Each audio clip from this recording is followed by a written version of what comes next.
சோத்திரம். இன்றைய காலை மன்னா. கிறிஸ்துவை வெளிக்காட்டுவோம். விசுவாசத்தினாலே சாராளும் வாக்குத்தத்தம் பண்ணினவர் உண்மையுள்ளவர் என்றெண்ணி சந்ததியை கற்பந்தரிக்க பலனை பெற்று வயது சென்றவளாயிருந்தும் பிள்ளை பெற்றாள். எபிரேயர் 11:11. விசுவாசத்தினாலே சாராள் பலனை பெற்றாள்.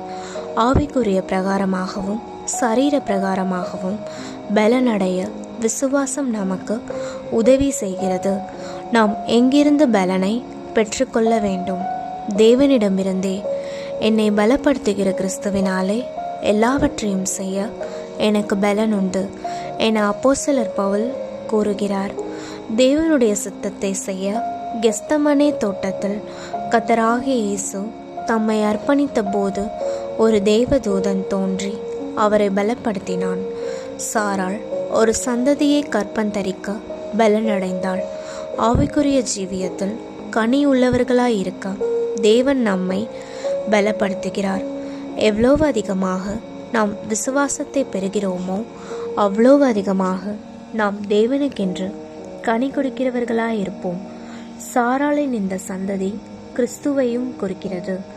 விசுவாசத்தினாலே கிறிஸ்து அல்லது கிறிஸ்துவின் சுபாவம் நமது வாழ்க்கையில் உருவாக்கப்படக்கூடும். அது போதாது.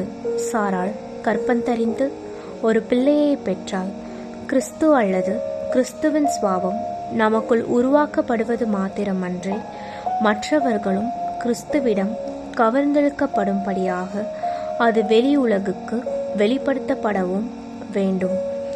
வயது சென்றவளாயிருந்தும் பிள்ளை பெற்றாள். நான் மனஸ்தாபத்துடன் தேவனிடம் திரும்புவதற்கு அதிக தாமதமாகிவிட்டது என்றோ, தேவன் தமது கிருபையை எனக்கு அளிப்பதற்கு அதிக தாமதமாகிவிட்டது என்றோ நீங்கள் எண்ணலாம். அப்படியல்ல, அது தவறானது.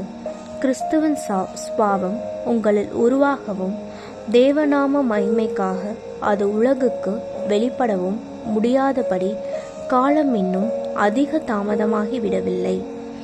வாக்குத்தத்தம் பண்ணினவர் உண்மையுள்ளவர் என்றென்னு அவள் எண்ணினாள்.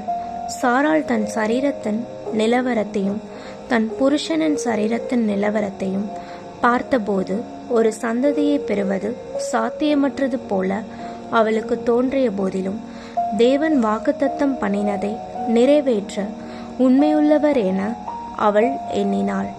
அவ்வண்ணமாகவே அவரும் நிச்சயமாகவே உண்மையுள்ளவராகவே இருந்தார். ஆமேன்.